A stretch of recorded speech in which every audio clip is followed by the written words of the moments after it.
ಕುದುರೆ ಎಷ್ಟು ಚೆನ್ನಾಗಿ ರಥವನ್ನ ಬಾರಿ ಓಡಿಸಿದ್ರು ಶಾಟಿ ಹೇಳು ಬಿಡುವುದಿಲ್ಲ. ಇವತ್ತು ನೆನಪಿರಲಿ, ಮೈಸೂರಿಂದ ಏನು ಕೆಂಗೇರಿವರೆಗೂ ವಿಧಾನಸಭಾ ಕ್ಷೇತ್ರದಲ್ಲಿ ಎಲ್ಲ ಕ್ಷೇತ್ರದಲ್ಲೂ ಕಾಂಗ್ರೆಸ್ ವಿರುದ್ಧವಾಗಿ ನಮ್ದು ನಿಮ್ದು ಹೋರಾಟ.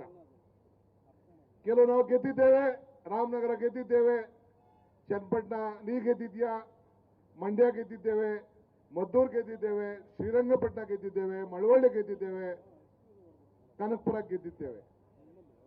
ಪಾರ್ಲಿಮೆಂಟ್ ಅಲ್ಲಿ ನೀವು ಗೆದ್ದಿದ್ದೀರಿ, ನಾನು ಇಲ್ಲ ಅಂತ ಹೇಳುದಿಲ್ಲ. ಪ್ರಜಾಪ್ರಭುತ್ವ ವ್ಯವಸ್ಥೆಯಲ್ಲಿ ನಾನು ಸ್ವಲ್ಪ ಯಾಮಾರ್ಬಿಟ್ಟೆ. ಬೆಂಗಳೂರು ಗ್ರಾಮಾಂತರದಲ್ಲಿ, ಮಂಡ್ಯದಲ್ಲಿ ನಮ್ದೊಂದು ಲೆಕ್ಕಾಚಾರ ಸ್ವಲ್ಪ ಫೇಲ್ ಆಯ್ತು. ಜನರು ಏನ್ ತೀರ್ಪು ಕೊಟ್ಟಿದ್ದಾರೆ ಅದಕ್ಕೆ ನಾನು ಚರ್ಚೆ ಮಾಡಕ್ ಹೋಗೋದಿಲ್ಲ. ನಮ್ಗೊಂದು ಪಾಠ ಹೇಳಿದ್ದಾರೆ, ಆ ಪಾಠ ನಾನು ಕೇಳ್ತೇನೆ. ಆದ್ರೆ ಎಷ್ಟೇ ಕುದುರೆ ಚೆನ್ನಾಗಿ ಓಡಿದ್ರು ಕೂಡ ಆ ರಥದ ಬಾರಿ ಮೇಲೆ ಆ ಏಟು ರಥ ಒಡೆಯೋನು ಏಟು ಹೊಡಿದೆ ಇರುವುದಿಲ್ಲ. ಹಂಗೆ ಪ್ರಪಂಚದಲ್ಲಿ ಜನ ನಮ್ಗೆಲ್ಲ ಪಾಠವನ್ನ ಕಲಿಸ್ತಾರೆ. ಆದ್ರೆ ಇವತ್ತು ನಿನ್ನೆಲ್ಲ ಮೊನ್ನೆ ಏನ್ ಹೇಳಿದೆ ತಾವು ತಮ್ಮ ಭಾಷಣದಲ್ಲಿ, ತಮ್ಮ ಮಾಧ್ಯಮ ಸ್ನೇಹಿತರುಗಳು ಏನ್ ಹೇಳಿದ್ರಿ? ಈ ಗಂಟೆವರೆಗೂ ತಾವು ತಮ್ಮ ವೈಯಕ್ತಿಕವಾಗಿ ನಾನು ಈ ಪಾದಯಾತ್ರೆಯನ್ನ ನನ್ನ ಭೂಮಿ ಇದು, ನಾನು ಕಾಂಗ್ರೆಸ್ ವಿರುದ್ಧ ಹೋರಾಟ ಮಾಡ್ತೇನೆ, ಬಿಜೆಪಿ ಅಲ್ಲ ಅಂತ ಅಷ್ಟು ಹೇಳಷ್ಟು ಧೈರ್ಯ ಇವತ್ತು ನಿನಗೆ ಸಾಲ್ತಾ ಇಲ್ಲ. ನಾನು ಕೆಲವು ಪ್ರಶ್ನೆಗಳನ್ನ ನಮ್ಮ ಶಾಸಕರುಗಳು ಮಂತ್ರಿಗಳು ಕೇಳ್ತಾ ಇದ್ದಾರೆ, ನಾನು ಕೇಳಲಿಕ್ಕೆ ಬಯಸ್ತಾ ಇದ್ದೇನೆ.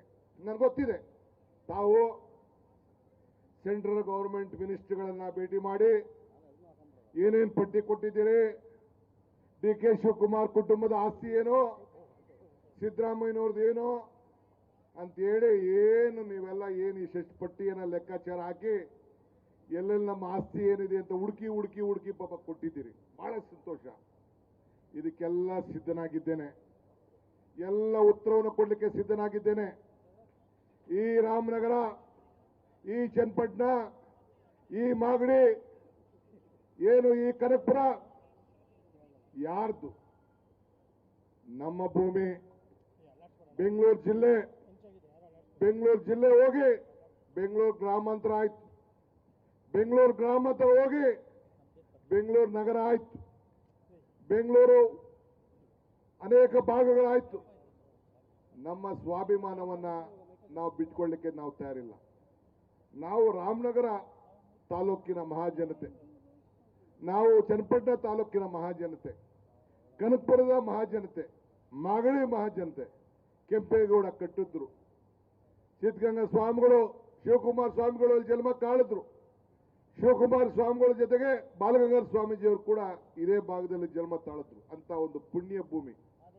ನೀವು ಬಂದ ಅಧಿಕಾರವನ್ನು ಮಾಡಿದ್ರಿ, ನಮ್ದೇನು ತಕರಾಲೇನಿಲ್ಲ, ಜನ ಓಟ್ ಕೊಟ್ಟಿದ್ರು.